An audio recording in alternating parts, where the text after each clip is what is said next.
The idea was to treat people in great pain. Volunteers with severe knee arthritis were gathered from around the state and divided into groups. 2 groups would have a surgical procedure. The third would be given a placebo, fake surgery. They'd have a general anesthetic, be opened up, but wouldn't have any real procedure.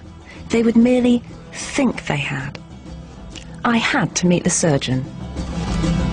It's very important for the patients not to know which treatment that they have. And they're always trying to look for clues. You know, they're always trying to get you to tell them. And the best way to avoid that, of course, is to not know as a doctor until the last minute which treatment they're going to have. Each patient would receive a general anesthetic, but only 2 groups would have an actual procedure. Not even the surgical staff knew who was in each group until they were in the theatre. I would open the envelope in the room and I would read it, but I wouldn't announce it out loud. And then I would show it to the nurses who were working with me, and I would show it to the anesthesiologist, and nobody would ever say which of the 3 treatments was revealed in the envelope. We had a very elaborate ruse, if you will. I would play a videotape on the TV of a real surgery. And while I was watching the TV, I would ask for instruments and pass things back and forth and carry on conversation as if it was what I would really have done if what was happening on the TV screen was actually going on during that surgery. So we would have water splashing, we would have instruments clanking, and we would do this for the same amount of time that the actual surgery on the videotape took place, so that a patient and their family couldn't watch the clock and say, oh, we were only in the operating room for 10 minutes, so it must have been a pretend surgery. All this acting felt a bit weird to a doctor trained in standard surgical procedures. In the big picture, always in the back of my mind, I was thinking, good gosh, here's a patient who we're pretending to do surgery on. We're not really doing surgery, and you know, I'm a physician and a healer after all, and is this kind of really, you know, the right thing to do? Or what have I gotten myself into? It took 2 years for the study to be completed. Finally, it was time for Dr. Moseley to hear the truth from the patients themselves. I would say, if you think that the surgery helped your knee, I want you to give me a thumbs up. If you think the surgery didn't help your knee, I want you to give me a thumbs down. And if you're not sure or you're kind of neutral, just hold your hand flat. Twist your knee the verdict?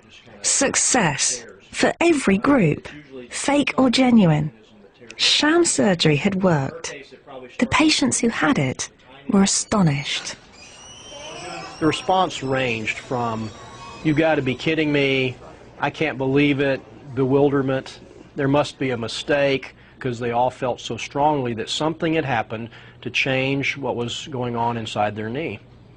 During your training, what were you taught about the placebo effect?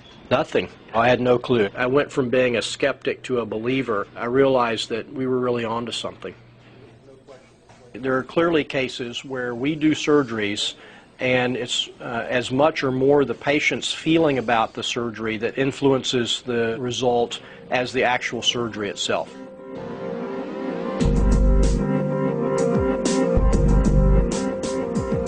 Dr. Moseley had seen patients get better purely because of what was in their minds. The pain had gone. It seemed too good to be true, and it did all happen 7 years ago.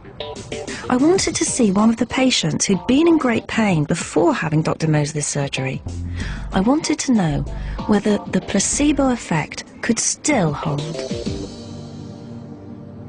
When I first had that pain, before that, I couldn't do a lot of things I did, like going fishing or playing basketball or going dancing. And after that, I was able to do that. He could. Woo. We could go dancing. He took me dancing, and he could dance all night. Can you describe what the pain was like before the operation? Terrible, awful. I didn't think that it could be any worse. It's emotional. Why is it because you were in so much pain before? Yes. And what would you say it was that really cured you? Was it Dr. Moseley, or was it you and your mind? That is kind of a intriguing question, you know, because I got to credit Dr. Moseley for doing what he did. But it was my mind that cured the problem.